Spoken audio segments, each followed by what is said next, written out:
Every morning in the Bombay Stock Exchange, brokers come and pray before this idol of Lord Ganesh before they start trading on the floor.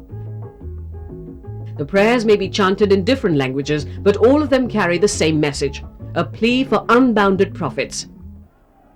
For the past 1 week, the prayers of the brokers seem to have been answered. Never before in the 150-year history of the Bombay Stock Exchange has the market witnessed trading as hectic as today.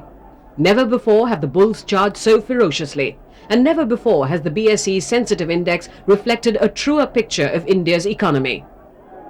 The current boom in the stock market, with the sensex continuing to maintain its position over the 4,600 mark, is in stark contrast to the scam-tainted boom of 1992-93. The earlier boom was whimsical and not based on strong fundamentals. Even scripts of sick and loss-making companies zoomed because they caught the fancy of highly liquid investors like Harshad Mehta. The money flow at that particular time was far more than the floating stocks. And the operators which came into that were very hard operators because the money was easy in their hand and they could play with that money and take the prices to their liking. And that is what happened. The fundamentals were not that strong. But this time, the growth is steady and overall.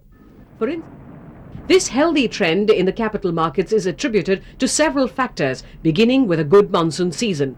India's impressive foreign exchange reserves of $17.6 billion has sent. Foreign financial institutions have found India to be one of the favorite emerging global markets and have pumped in almost $2.5 billion in the Indian bourses. The positive response to euro issues raised by Indian companies abroad has also added to the general euphoria. Structural changes introduced by the Stock Exchange Regulatory Board of India also contributed a good deal. The ban on forward trading, in particular, has virtually led to the disappearance of rumour-based trading on the Group A shares, as a result of which investment has spread into the Group B shares.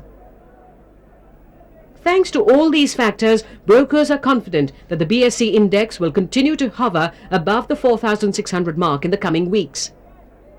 With corporate companies expected to announce improved half-yearly results, market pundits are hopeful that the sensex will touch the historic 5,000 mark by the end of the year.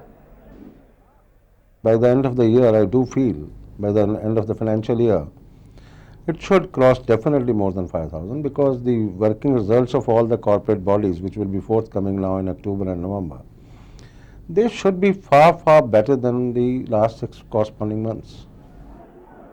With radical market reforms like futures and options trading in the offing and the general economy of the country continuing to be on a sound board, it is certain that the brokers' invocations for profitable days will continue to be answered.